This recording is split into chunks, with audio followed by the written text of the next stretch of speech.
Hey guys, welcome to my channel learn computer by Pankaj Vashishth. तो आज का हमारा टॉपिक है एमएस वर्ड का रेफरेंस टैब। इससे पहले की जो एमएस वर्ड की वीडियो जिन्होंने नहीं देखी है, मैं लिंक डिस्क्रिप्शन में डाल दूंगा। उन्हीं में इंग्लिश टाइपिंग, नोटपैड और पेंट की भी लिंक में डाल दूंगा, आप लोग चेक कर लीजिएगा। तो चलिए आज का टॉपिक शुरू करते हैं। तो आज का हमारा टॉपिक है एमएस वर्ड का रेफरेंस टैब।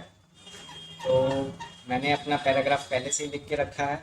आप लोगों को शॉर्टकट बता देता हूँ लिखने के लिए, जिससे आप फटाफट लिख पाओ और हम आगे प्रैक्टिस कर सकें। तो equals to RAMB, bracket open bracket close और एंटर। तो इस तरीके से आपका ऑटोमेटिक एक पैराग्राफ आ जाए। तो रेफरेंस टैब में हमारा सबसे पहला ऑप्शन है table of contents. Table of contents मतलब कि जो हमारा सेकंड पेज होता है किसी भी प्रोजेक्ट का, कवर पेज के बाद, कि हमारा कंटेंट, हमने किस किस हेडिंग के ऊपर हमने प्रोजेक्ट बनाया हुआ है, हमारी अलग अलग पेजों की अलग अलग हेडिंग क्या है और उनका पेज नंबर क्या है। तो इसके लिए सबसे पहले हमें हेडिंग बनानी होगी, तो हम हेडिंग बना लेते हैं सबसे पहले। तो मैं ये हेडिंग 1 बना रहा हूँ, ये हेडिंग 2 बना देता हूँ, ये हेडिंग 3 बना देता हूँ और ये हेडिंग 4 बना देता हूँ, ये हेडिंग 5 बना देता हूँ। तो अभी के लिए इतनी हेडिंग काफ़ी है, चलिए करके देखते हैं। तो मैं टेबल ऑफ कंटेंट्स में जाऊंगा और मैं ध्यान रखूंगा कि मेरा कर्सर कहाँ है। सबसे पहले मेरे को कर्सर को देखना होगा। तो जहाँ पे मेरा कर्सर होगा वहीं पे टेबल ऑफ कंटेंट आ जाएगा। तो टेबल ऑफ कंटेंट हमेशा ऊपर होना चाहिए, नीचे या बीच में कहीं पे किसी टेक्स्ट के नहीं होना चाहिए। तो चलिए ऊपर ही बना रहे हैं हम लोग। तो इस तरीके से मेरी जो जो मैंने हेडिंग बनाई थी वो हेडिंग यहाँ पे कंटेंट में आप लोगों को दिख रही है और साथ में उनका पेज नंबर भी दिख रहा है कि ये हेडिंग हमारी कौन से पेज नंबर पे है। तो इस तरीके से हमारा बन जाता है टेबल ऑफ कंटेंट। इसके बाद हमारे पास ऑप्शन है ऐड टेक्स्ट। ऐड टेक्स्ट जो है हमारा और हेडिंग ऐड करने के लिए होती है कि अगर हमें और हेडिंग ऐड करनी है आगे तो हम और कर सकते हैं। तो आगे हेडिंग बना रहा हूँ मैं इस तरीके से।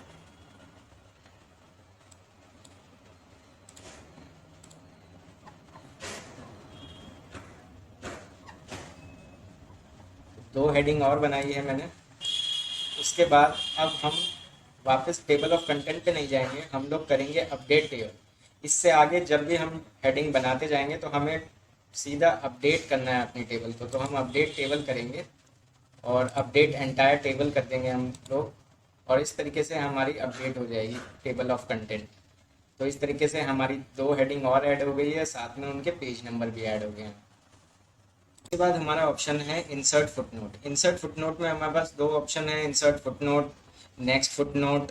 और नेक्स्ट फुटनोट के अंदर हमारे पास ऑप्शन है and footnote, next and note, previous footnote.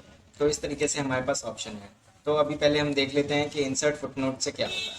तो कोई भी पैराग्राफ जिसे हमें दिखाना है कि ये इंपॉर्टेंट है या उसके बारे में कोई इन्फॉर्मेशन देनी है, तो हम दे सकते हैं। इस तरीके से हम अपना कर्सर उस पैराग्राफ के एंड में ले जाएंगे और वहाँ पे हम लोग इंसर्ट फुटनोट का ऑप्शन डालेंगे इस तरीके से। और यहाँ पे मैं जो भी लिखूँगा ये उस पैराग्राफ से रिलेटेड होगा।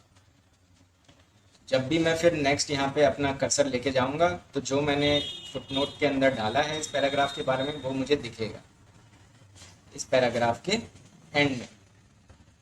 तो इस तरीके से मैं यहाँ पे कुछ भी अपना इम्पोर्टेंट या कुछ इंस्ट्रक्शंस या कुछ और डालना चाहता हूँ तो डाल सकता हूँ। इसी तरीके से फिर मेरा इंसर्ट एंड नोट होता है।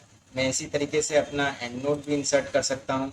ये अगर मैं यहाँ पे लेके आया अपने कर्सर को लास्ट में और मैं इंसर्ट एंड नोट करता हूँ तो वो डॉक्यूमेंट के, पूरे डॉक्यूमेंट के एंड में जाके मेरा जो है एंड नोट बनेगा। यहाँ पे मैं कुछ भी डाल सकता हूँ इम्पोर्टेंट उस पैराग्राफ के बारे में, और फिर मैं वहाँ पे जाके अपना कर्सर ले जाके देख सकता हूँ कि मैंने क्या डाला है। तो इसी तरीके से फिर मैं अपना चेक कर सकता हूँ। नेक्स्ट फुटनोट डालना चाहता हूँ तो नेक्स्ट फुटनोट पे क्लिक करके नेक्स्ट फुटनोट डाल सकता हूँ। प्रीवियस फुटनोट पे जाना चाहता हूँ तो उस पर क्लिक करके प्रीवियस फुटनोट पे जा सकता हूँ, या नेक्स्ट एंड नोट बना सकता हूँ, या प्रीवियस एंड नोट देख सकता हूँ। तो इनमें से मैं किसी पे भी क्लिक करूँगा और वो मेरे को लेके जाएगा मेरे प्रीवियस या मेरे एंड नोट पे जो भी मैंने बना रखा है। शो नोट्स पे जाऊँगा तो मेरे जितने भी मैंने बनाए हैं वो सब दिखेंगे मुझे कि एक यहाँ पे बनाया है मैंने। फिर दोबारा जाएंगे तो हम देखेंगे व्यू एंड नोट एरिया या व्यू फुटनोट एरिया, तो हम यहाँ से चूज़ कर लेंगे। अब मैं एंड नोट पे जाना चाहता हूँ तो मैं एंड नोट पे जाऊँगा। अब मेरा डॉक्यूमेंट कितने भी पेजेस का हो, 500, 1000, 2000, कितने भी पेजेस का हो, मैं डायरेक्ट यहाँ से जाके अपने डायरेक्ट मैं फुट नोट या एंड नोट पे पहुँच सकता हूँ। इसके बाद हमारे पास ऑप्शन है इंसर्ट सिटेशन का। इंसर्ट सिटेशन में हम क्या कर सकते हैं, हम किसी भी पैराग्राफ के बारे में कोई इन्फॉर्मेशन देनी है तो वो हम दे सकते हैं इस तरीके से कि उसके सोर्सेज क्या हैं। ऐड अ न्यू सोर्स पे हम जाएंगे, यहाँ पे हम चूज़ करेंगे कि हमारी बुक है या बुक सेक्शन है, जर्नल आर्टिकल है, क्या चीज़ है जिसके बारे में हम हैं लिखना चाह रहे हैं, रिपोर्ट है। तो इसमें बहुत सारे ऑप्शंस हैं। इसके बाद हम चूज़ करेंगे ऑथर का नाम, तो यहाँ पे हम ऑथर का नाम डाल देंगे।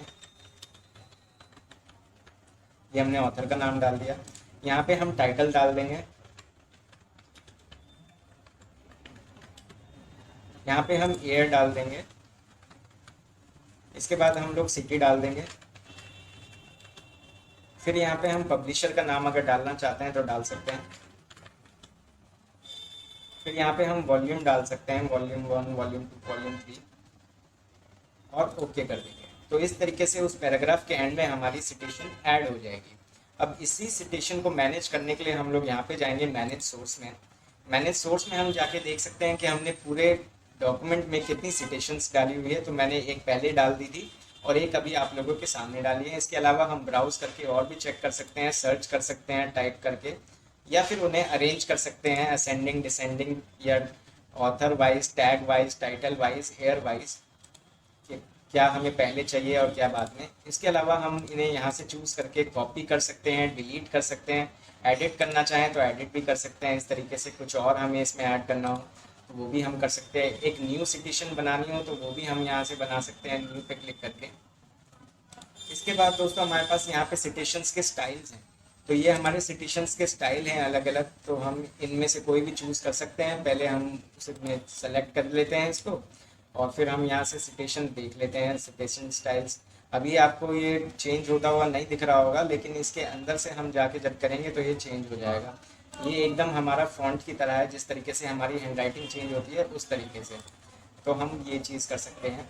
यहाँ से भी हम इस एरो पे जाके हम इसे एडिट कर सकते हैं, edit citations, edit source, convert citation to the static test, update citation और बिब्लियोग्राफी। हम इसमें से इन्हें अपडेट भी कर सकते हैं कि कुछ हमने और भी ऐड करा है तो हम उसे भी अपडेट कर लें। इसके बाद हमारे पास ऑप्शन आता है बिब्लियोग्राफी की। ये लिस्ट ऑफ ऑल सोर्सेज होता है हमारे बिब्लियोग्राफी वर्क।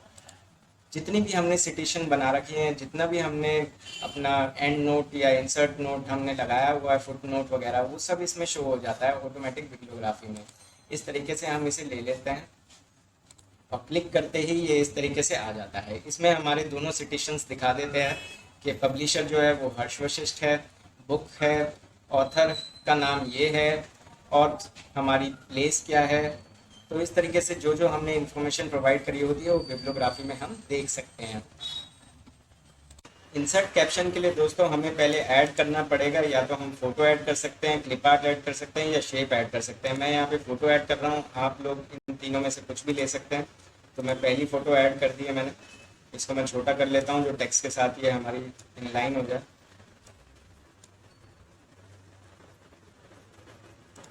एक फ़ोटो और ले रहा हूँ मैं।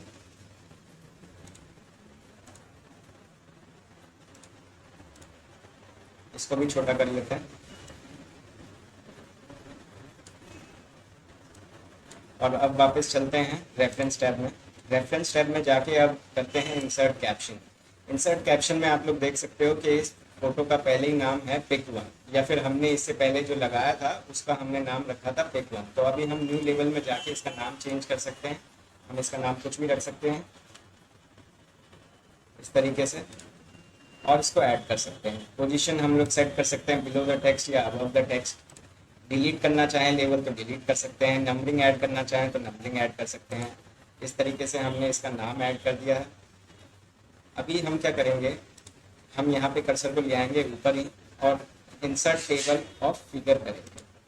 तो यहाँ पे हमारा टेबल ऑफ फिगर है, show page number, right align page number, और इंक्लूड लेवल एंड नंबर। ये हमारा सारा दिखाएगा। जैसे कि अभी मैंने पिक्चर वन को मैंने कैप्शन दिया था, पिक्चर वन जो है हमारी सेकंड पेज पे है, तो इस तरीके से उसने दिखा दिया उसे। अभी हम लोग हमारी दूसरी पिक्चर को भी कैप्शन देते हैं और ट्राई करते हैं। तो इसका नाम हम लोग थोड़ा डिफरेंट रख लेते हैं कुछ, इसका नाम मैं पिक रख रहा हूँ सिर्फ, और इसको भी मैं ऐड कर देता हूँ। अभी हम लोग क्या करेंगे, हमें दोबारा इंसर्ट टेबल करने की ज़रूरत नहीं है। हम लोग क्या करेंगे, अभी हम लोग करेंगे अपडेट टेबल। तो अपडेट टेबल करने के बाद वो ऑटोमेटिकली हमारे पास इस तरीके से ऐड हो जाएगा। पिक 1 पेज 3, पहला पिक्चर 1 था वो हमारी सेकंड पेज पे है, पिक्चर 1 जो है वो हमारी थर्ड पेज पे है। चेक कर लेते हैं, सेकंड पेज पे हमारी पिक्चर 1 और थर्ड पेज पे हमारी पिक। तो इस तरीके से हमारा जो ये टेबल ऑफ कंटेंट है ये हमारी फ़ोटो के कैप्शंस को भी कंटेंट बॉक्स में दिखा देता है। इससे पहले जो हमने लगाया है यहाँ पे टेबल ऑफ कंटेंट का यूज़ देखा हमने, फुट नोट लगाया, एंड नोट लगाया, नेक्स्ट प्रीवियस नोट लगाया, सोर्सेज लगाए, कैप्शंस लगाए। तो इन सारी चीज़ों को हम एक लाइन में भी कर सकते हैं क्रॉस रेफरेंस की यूज़ से। तो इसका यूज़ इस तरीके से होगा कुछ, हम क्रॉस रेफरेंस खोलेंगे। यहाँ पे पहले मैं पिक्चर का करके दिखा देता हूँ आपको, फिर सेम बाकी भी होंगे। तो जैसे पिक्चर 1 है इसको मैं इंसर्ट कर लेता हूँ, फिर पिक्चर 2 है इसको भी मैं इंसर्ट कर रहा हूँ, फिर पिक्चर 3 है इसको भी मैं इंसर्ट कर रहा हूँ। ये पिक्चर 1, पिक्चर 2, पिक्चर 3 जो है ये मैंने 3 फोटो डाली हुई है नीचे और उनको मैंने कैप्शन दिया हुआ है। अभी हमने कैप्शन दिया था अपनी फ़ोटोज़ को, तो वही कैप्शन यहाँ पे शो कर रहा है। इसके अलावा हमने फुट नोट वगैरह जो लगाए थे वो यहाँ पे ये शो कर रहा है, book mark, foot note, and note, equations, number items, ये जो हमने लगाया है सिर्फ यही शो हो रहा है यहाँ पे। तो इसमें से हम सेलेक्ट करके इंसर्ट करेंगे और उनको एक ही लाइन के अंदर ले आएंगे। तो चलिए देख लेते हैं आ गए हैं कि नहीं। देखिए हमारी तीनों पिक्चर जो है वो एक ही लाइन में आ गई। इस तरीके से हमारी जो है जगह बचेगी और हमारा जो कंटेंट है वो एक ही लाइन में आ जाएगा, अलग अलग तरीके से शो नहीं होगा कि एक फ़ोटो के लिए एक लाइन, फिर दूसरी फ़ोटो के लिए दूसरी लाइन। तो इस तरीके से हम लोग कर सकते हैं इसे। इसके बाद हमारा ऑप्शन आता है मार्क एंट्री का। मार्क एंट्री में हम किसी भी वर्ड को, लाइन को, पैराग्राफ को हम लोग मार्क कर सकते हैं, जो भी हमें लगे इम्पॉर्टेंट है या कुछ भी रीज़न हो उसके पीछे, तो हम उसे मार्क कर सकते हैं। तो इस तरीके से हम लोग इस बॉक्स को खोलते हैं और यहाँ पे अपनी एंट्री करके उसे मार्क करते हैं। हम इसे सेलेक्ट करके भी कर सकते हैं, जैसे मैंने ये लिया, ये ऑनलाइन को सेलेक्ट किया, मार्क एंट्री लिया, तो यहाँ पे ऑनलाइन ऑटोमेटिकली लिखा हुआ आ गया। अब मैं इसे करूँगा मार्क, ठीक है।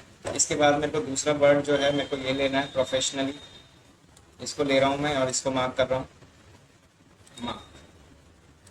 अब मैंने 2 वर्डों को मार्क कर लिया। उसके बाद आपने देखा होगा कि कुछ चीज़ें जो हैं जैसे कि ये है, ये डॉट्स वगैरह ये एक्स्ट्रा आ गई है, तो हम इन्हें हटा सकते हैं। होम में जाएंगे और हम अपना स्पेशल जो फीचर्स हैं इनको हटा देंगे।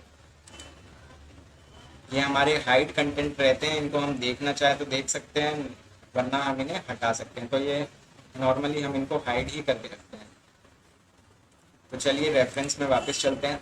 अब हम इंसर्ट इंडेक्स में जाएंगे। पहले हम अपने कर्सर को सेट कर लेते हैं ऊपर, क्योंकि हमें ऊपर ही करके देखना है जिससे कंफ्यूज ना हो जाए पैराग्राफ के बीच में। अलग से यहाँ पे आएगा तो हमें समझ में आएगा कि क्या क्या इंसर्ट हुआ है। तो अभी हम इंसर्ट करते हैं। तो इंसर्ट में अब हम सीधा करेंगे यहाँ पे ओके। तो हमने 2 वर्डों को मार्क किया था, ऑनलाइन एंड प्रोफेशनल, तो ये दोनों वर्ड्स यहाँ पे आ गए। इसी तरीके से जब हम तीसरे वर्ड को मार्क करेंगे, जैसे मैंने लिया पावरफुल, पावरफुल को हम लोग मार्क करेंगे, मार्क किया और क्लोज करता हूँ इसको। वही फिर इस आइटम को हाइड कर देता हूँ। इस आइटम को हाइड करने के बाद अब मैं जब वहाँ पे जाके और अपडेट इंडेक्स पे क्लिक करूँगा तो यहाँ पे वो अपडेट हो जाएगा, थर्ड वर्ड पावरफुल। तो हमारे तीनों वर्ड जो हमने मार्क किए थे वो यहाँ पे आ गए हैं। तो अभी हमारा मार्क एंट्री से ये आ रहे हैं हमारे वर्ड्स कॉलम में, अलग अलग कॉलम बन रहा है, 1 कॉलम, 2 कॉलम, 3 कॉलम, अलग अलग कॉलम्स बन रहे हैं। तो इसी को अब एक टेबल ऑफ कंटेंट में दिखाना, जिस तरीके से यहाँ पे एग्जांपल है ये, इस तरीके से दिखाना, इसके लिए हम यूज़ करते हैं यहाँ पे मार्क सिटेशन। तो इसमें क्या करेंगे, हम सेम वैसे ही पहले वर्ड्स को सेलेक्ट कर लेंगे जो हमें मार्क करना है यहाँ पे, और फिर मार्क कर देंगे उसे। फिर नेक्स्ट वर्ड लेंगे जो हमें चाहिए, जैसे कि ये, उसे भी मार्क कर लेंगे। उसके बाद इसको क्लोज कर देंगे। जो हमारे ये हाइड सिंबल्स रहते हैं इनको दोबारा हाइड कर लेंगे। उसके बाद हम जाएंगे रेफरेंस में और यहाँ पे करेंगे, और यहाँ पे कर्सर को ऊपर लाके और फिर करेंगे insert table authorities. Insert table authorities करके ओके कर देंगे। तो इस तरीके से हमने दो वर्ड लिए थे, हेल्प यू और वांट, दोनों ही पहले पेज पे हैं, तो इसलिए पेज वन दिखा रहा है, लेकिन दोनों को अलग तरीके से दिखा रहा है, टेबल ऑफ कंटेंट की तरह। तो इस तरीके से हम इसे कर सकते हैं। उसके बाद अपडेट टेबल। अपडेट टेबल हमारा नॉर्मली जैसे पहले हमने यूज़ करके देखे हैं सब में, उसी तरीके से इसमें होगा। एक वर्ड को और मैं मार्क करूँगा, यहाँ पे मार्क सिटेशन से मार्क कर दिया इसको हमने। उसके बाद जो ये हाइड सिंबल्स हमारे शो हो गए, इन्हें दोबारा हाइड कर देंगे, रेफरेंस में जाएंगे और अपना कर्सर यहाँ पे लाते हुए नीचे, और इस तरीके से फिर अपडेट टेबल पे क्लिक कर देंगे। तो अपडेट टेबल पे क्लिक करते ही हमारा जो नेक्स्ट वर्ड है वो अपडेट हो जाएगा। यहाँ पे जो भी था पावरफुल, तो हमने 3 वर्ड ले लिए, हेल्प यू, पावरफुल, वांट। अभी हमें अगर एक वर्ड और चाहिए तो हम उसको ऐसे इस तरीके से सेलेक्ट करेंगे, मार्क सिटेशन में जाएंगे, मार्क कर देंगे उसे। फिर जो हमारा हाइड सिंबल है जो शो हो गया है उसे हम दोबारा हाइड कर देंगे इस तरीके से, और फिर दोबारा रेफरेंसेस में जाएंगे, फिर अपना हम टेबल ऑफ कंटेंट पे क्लिक करेंगे और यहाँ पे इसको अपडेट टेबल कर देंगे। तो इस तरीके से ये दोबारा अपडेट हो गया। तो हमारे रेफरेंस टैब्स के सारे टूल्स ख़त्म हो गए हैं। रेफरेंस टैब हमारा ख़त्म हो गया। अभी हम कल स्टार्ट करेंगे मेलिंग, तो आप लोग चेक करना, मेरे चैनल को लाइक कर देना, शेयर कर देना, सब्सक्राइब कर देना। Thanks for watching guys.